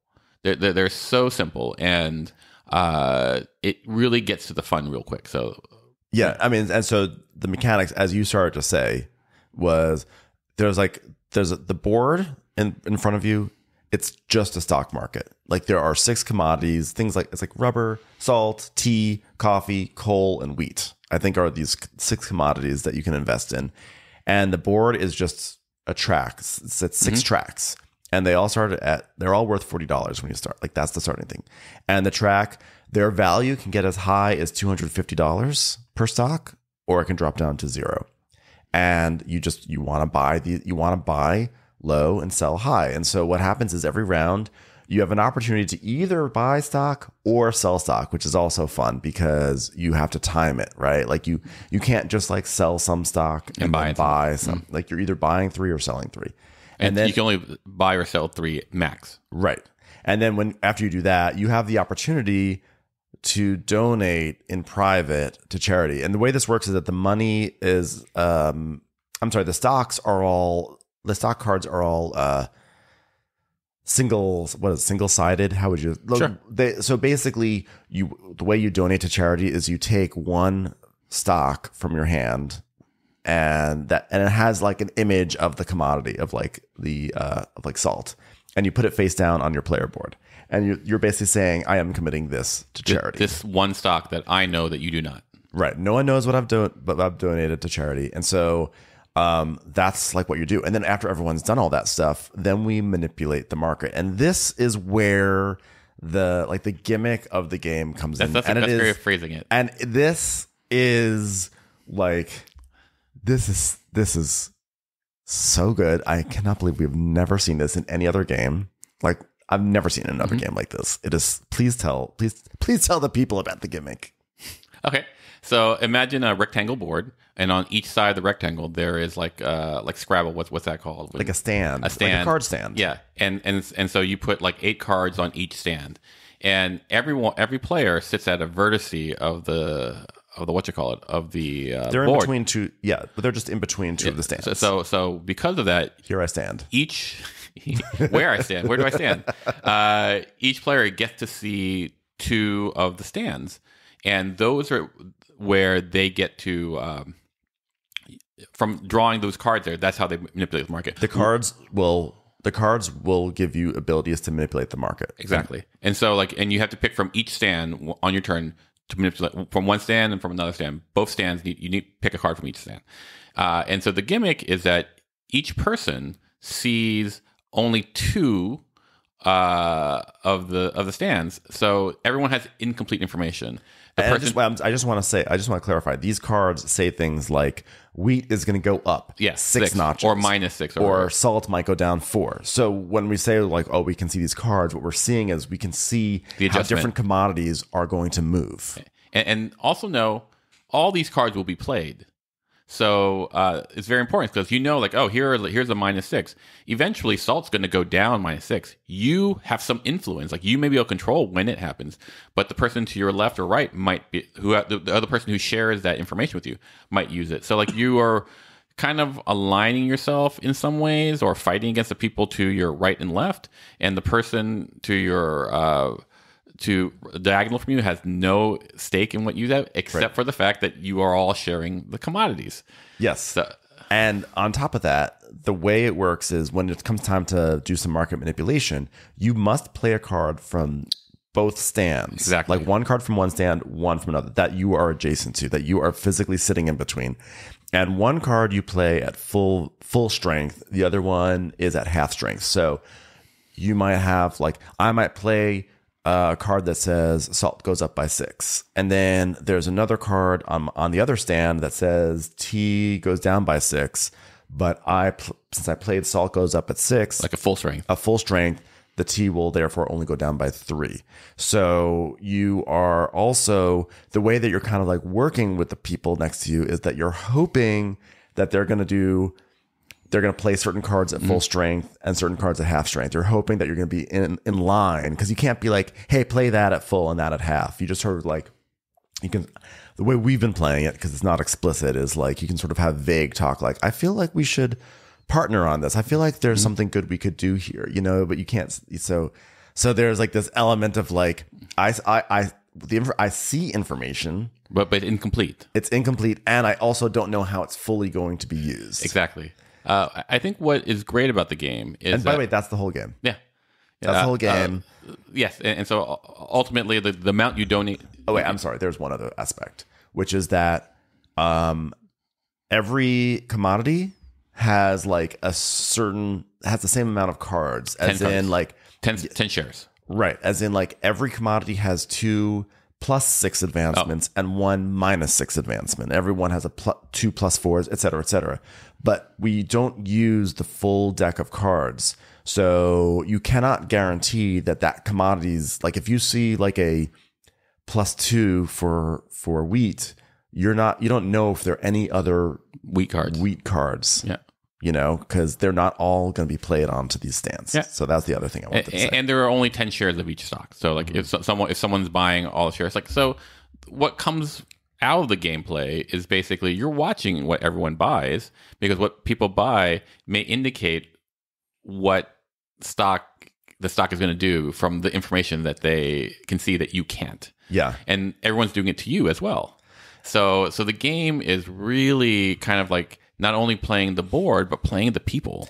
It's 100% the people, because you are, your gut instinct is to say, oh, I see this information. I'm going to invest in this. And you sort of keep that in the back of your mind. But you also want to like find out like, hey, like it's very obvious to me that tea is going to explode.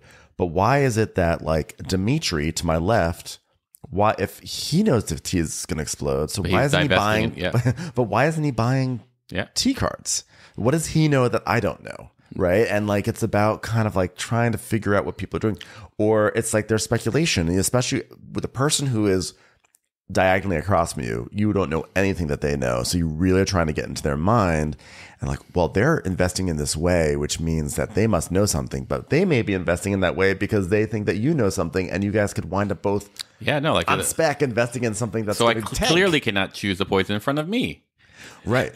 Or maybe you don't want to reveal the poison in front of you because you don't want to like give away the information, so you don't want people to like invest. 100%. Like, so the way I see it is like, this is what the type of game I describe as above board. Like, there are games that are in the board, but there are games that are above the board where you're playing the people. It's an emergent play. And there's so much fun in this because you're trying to get into the minds of your friends or your co-players.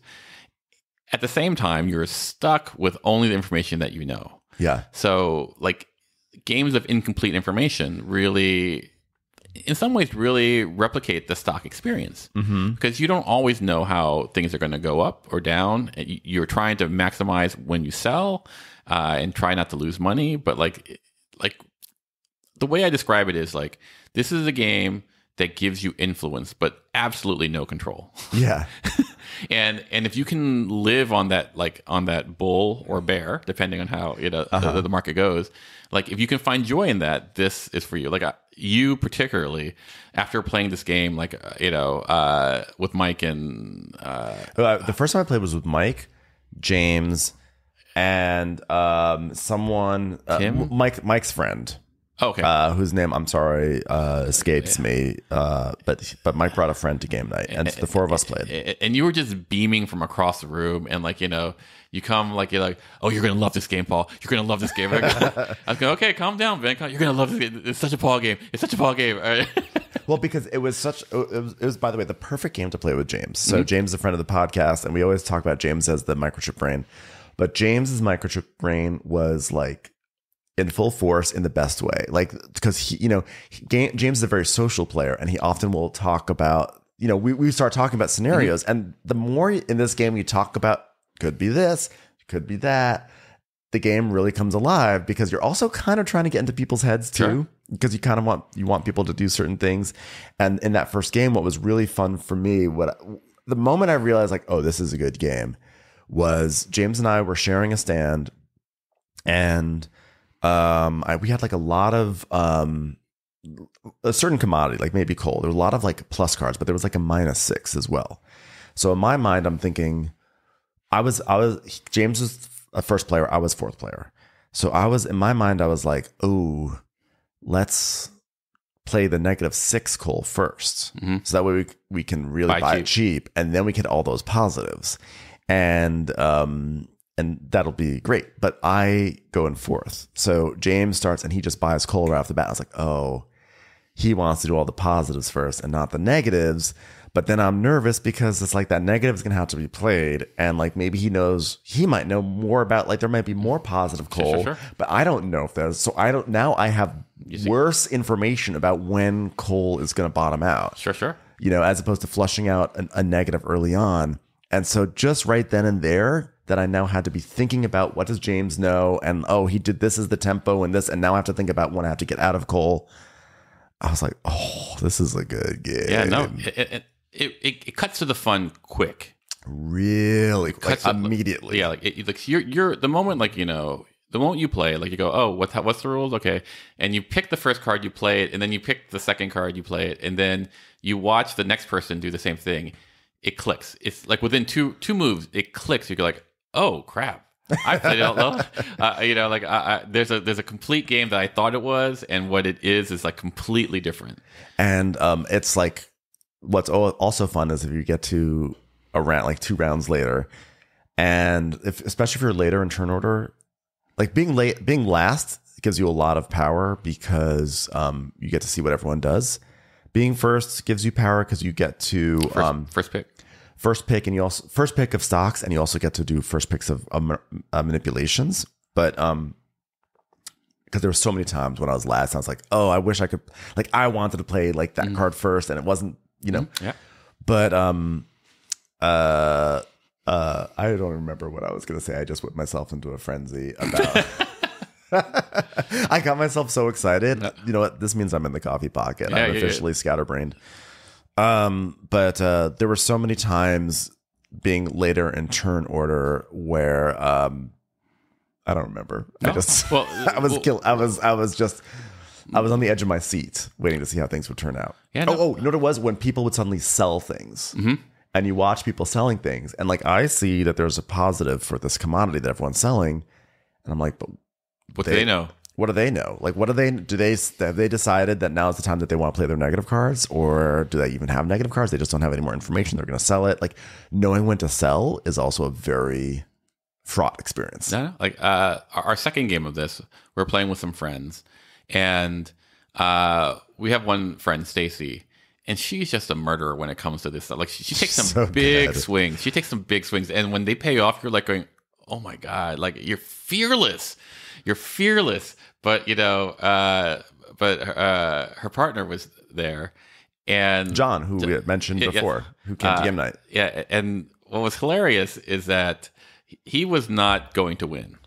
But they had played it in such a way that they were in jeopardy of not donating enough to charity. Well, because I'm gonna put a pin in this. Yeah.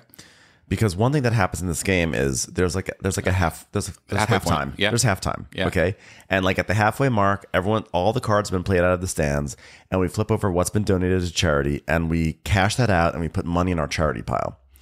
And that's the first half. And then so now everyone can sort of see, has a sense of like what they're doing, how they're doing in the charity game. And if you're far behind, it's scary because you've got to pick it up. But if you're in the front, it's tricky because you don't know how complacent you can be. That's right. Because giving the most to charity means nothing.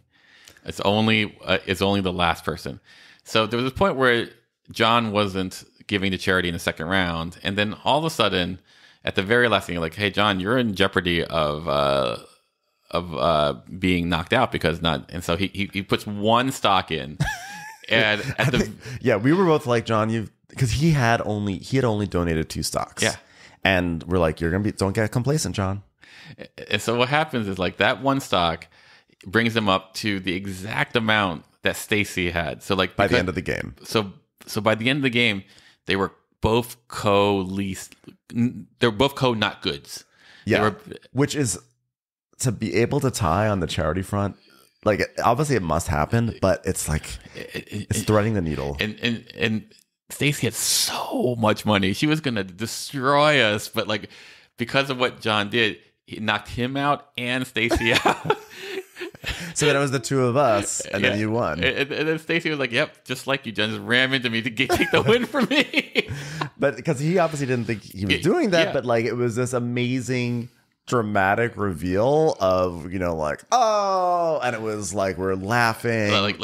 Yeah, he had to play the right stock that would happen to be at the right value in order to knock Stacy out, but he couldn't know. But it was amazing, and the fact that they're a couple and they're sort of like a competitive couple, it was so perfect. Like it didn't even matter who won. It was more about like this amazing epic moment. And anytime a game can create an epic moment, like it's always gonna resonate with me. It's a quick game, like you get to the fun quick, and it's quick, so like it never overstays. Mm-hmm.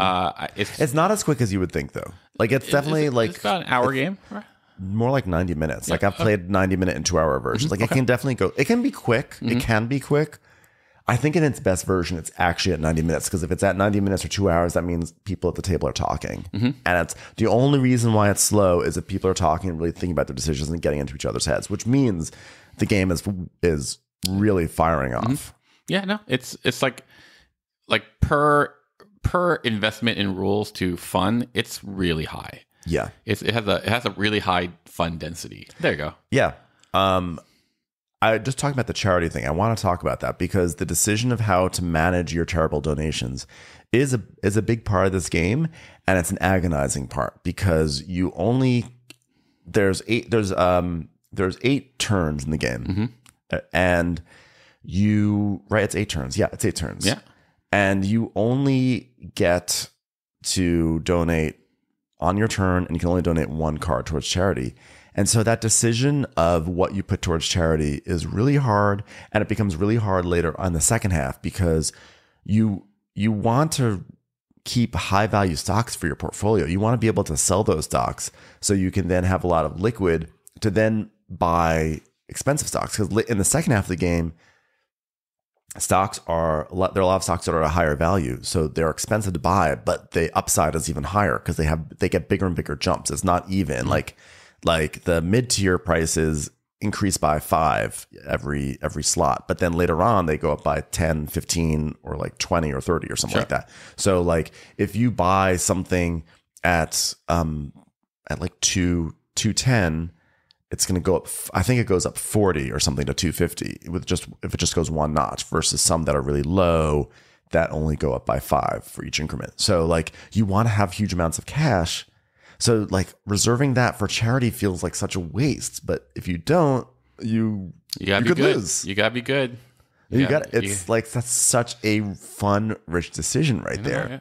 And also the halftime thing is great too. Yeah, no. Because not only are you seeing where you are with your money, but there's a full reset. We shuffle all the market manipulation cards, and we set up the easels, all the stands all over again. And now you're like, is something going to keep on skyrocketing? Like everything kind of can reset in a way that's like this. And now you have some information, and so now everything becomes, the stakes just raise. Like I think one of the things that I find really interesting about this game is like during that reset, you could lose the game. Like, you know, like if all the cards just come out, like if you've invested in a portfolio is one thing, and then like, you just had the worst flip, like because not all the cards are used, right? And so the cards, you know, what makes it great is that you still don't know. You don't know. You don't know. And like, do you go into halftime? Like, do you sell a lot of things going into halftime so that way you have cash to invest in? Like, you now have a new view of what's going to happen. So do you have cash ready to go, or is it because of that new view you're like, oh, I shouldn't have sold that stock because it's about to explode upwards? So like, because you. Yeah, it's like so that there are these, you have to follow your instincts. That's right. Like you can play it well, but it's still gambling. It's still gambling. And so you could lose, you know, like someone could get a better hand than you, and you just, sorry, you've lost, and they played it better than you. You have influence, but you do not have control. Right. And so if you can live in that space, this is what, you know, but this is what like poker players play, right? Like, you know, here you have all you do. You can't control your hand. What you can control is your bet and like what you choose to present. And you know, the difference, there is a skill in that. Right. It's just not control skill.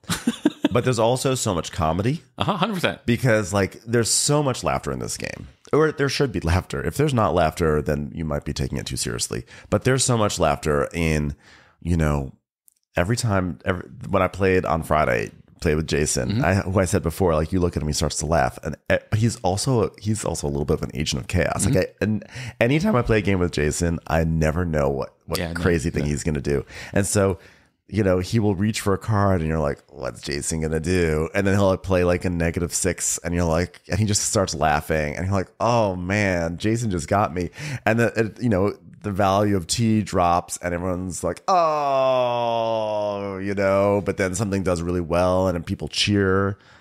It's a very, very interactive and very rich and good game, I think. And I think this is also the sort of game that I think I don't know if it's eligible for it, probably is not, but like this would do well with like Spiel des Jahres. I know like a lot of people don't care about Spiel des Jahres. They feel like it's the lowbrow. It's like messed. The whole system is kind of messed up and doesn't make sense, which is true.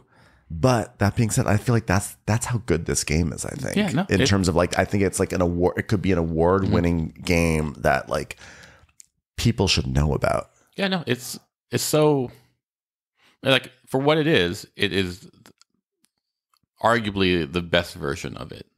Like, you know, like if you want this experience, it does it quickly, cleanly, elegantly, quickly again. Quickly is like the rule set is so simple. It is absurdly simple. It's so like this is like in ultimately like my preference is to play games that reveal character, and you know this reveals character. Yeah, like you know, like you can get upset at this game, and it can reveal something about you. Like you're like, and definitely your relationship with randomness. Right. But also like, it is also interesting how you have these sort of coalitions with the people next to you. And it's like, are you working with them, or is it because you see what they have access to? You might be working against them. You're like, oh, they're doing well, and they've invested in this tea that has a +6. I'm going to turn that +6 into a +3. I'm going to try to like that. I don't want them to get that full 6 value. Yeah. Or you're saying to yourself like, well, we both know this, so if we both invest in tea, let's go together. We can make this work together. You know? No, it's. I think I won the first game because was it you? Someone was on my team and really helped me pump up stock in a way. I think it was me. Yeah, I think because we didn't know. Like, and then you know, like it worked out well. But like the meta changed so quickly by the second game, where like, oh, I can't, like if we do well, like, I'm making it a 50-50 chance that, like, so it's evolving. And the board changed too by the next play, because the game that we played with Stacy and John, the first half, a lot of the stocks plunged. We had, I don't know if it was the flop or the way we chose to play the cards, a lot of our commodities were in between the 0 and 40 area. They were just like low. And then eventually by the end of the game, some shot up. But then on Friday, by the end of halftime, almost all the stocks were like very high. And so you had, and John was like, wow, the board looks completely different than the last time we played. And I was like, yeah, and that is cool. Yeah. That is cool that, like, because if the market's different, then all the interactions around the market are going to be different in the way you view your neighbors and the way you invest and how you approach it. So to see that dynamic quality was like very exciting to me. So it sounds to me like you think the game's okay. I think it's a wonderful game. Like, I think this is like a sleeper hit of this year. And it's from 2008, but in my mind, it's a 2023 game because there's never been an English language version, I believe. And I think this game is coming out right when there are these Age of Innovations and Great Western Trail New Zealand's, and Nucleum's coming out soon, and whatever Essen has in store for us. And I think this game, like, this should be a game that everyone's talking about. Like, I don't know why people are not talking about this game more. Like, it is so good. Like, I think this is going to be a top 5 game for me for this year. Like, it could be a number 2 behind Hegemony for me. Like, I like it that much. And Ben's like, and if you want to buy it, click on my affiliate link. No, for real. I mean, nothing's gonna dislodge Hegemony for me. Yeah. But like this one, I think it's wonderful. Yeah, no, it'll hit my top 10 definitely. Yeah. I mean, I don't know. I mean, well, I know it probably can't compete with Age of Innovation for you. Oh, it's true. Like, but they're different things, right? Like, sometimes you want a steak and sometimes you want a candy bar. Yeah. I mean, I feel like, this year Red Cathedral is not of 2023, so it would not be eligible for a year end. But in terms of like new games that I played, like Red Cathedral is still probably better than this to me. I love Red Cathedral, but I think for what this does, like, it's amazing. I would say, once again, density wise, like fun density, this is probably the highest. Yeah. Like, it's only so long. So, like, you can't have, like, the other games have more fun overall. But as far as density, this is probably the highest. And this is such an accessible game too. Like, that first game, I didn't, the new person, I didn't know what his gaming background was or what was accessible to him. And this was just perfect because, like, it didn't matter. Anyone can play this game. Sure. I could play this game with my parents, I think. Wow. I think so. I think this is because at its core, it's like buy low, sell high, and there is this genre of games that have like a bust quality to it, like QE, High Society. There's another one out that's like, if you don't do this, you bust and you're out. And I think this is my favorite of them so far. Yeah, no, like I'm not a fan of QE, as I feel like. I love QE. How dare you? Do you love QE? I think QE is. Every time I play it, it's just laughter. It's so much fun and laughter. Like, is it? I've never played it with game brainers though. Like I've claimed that, like, it's broken in a way that is not great. That becomes grindy. And then I think Jennifer said, like, yeah, you just can't play that way. But, like,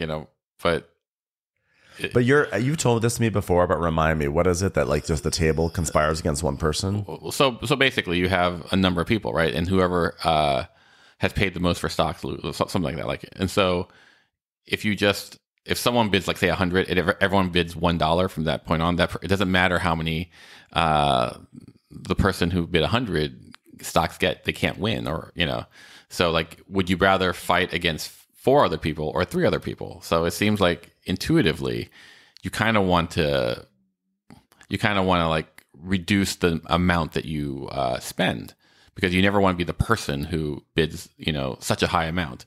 And slowly but surely, if people keep that thought process up, like, then you're now grinding between like $1 versus $10 at most, and so, like, the space gets compressed so much that it becomes a real knife fight. And I don't know if the game itself warrants that knife fight.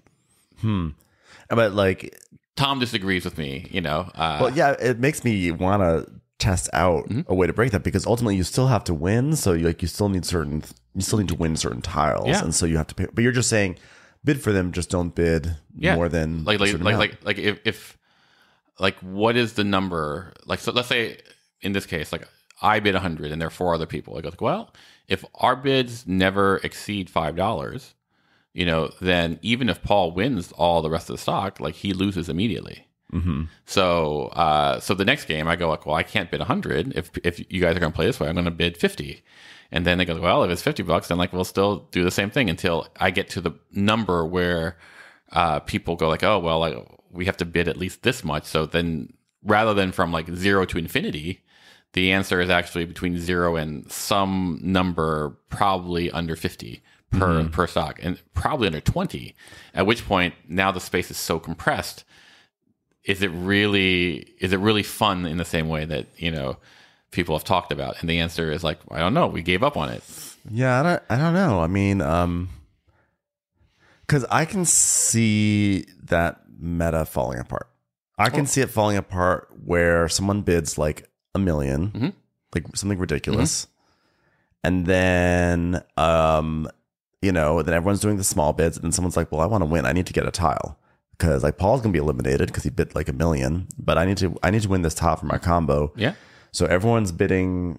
It's like, okay, everyone's bidding like $5 to say. Yeah. I'm gonna bid 25. Sure. It's like, okay, I got it. And now you're saying to yourself, well, I could probably just keep on bidding 25 or whatever, and then someone else bids like 28. Sure. So now you're going up higher and higher, and I can see. Yeah, I guess you're not hitting $1 million.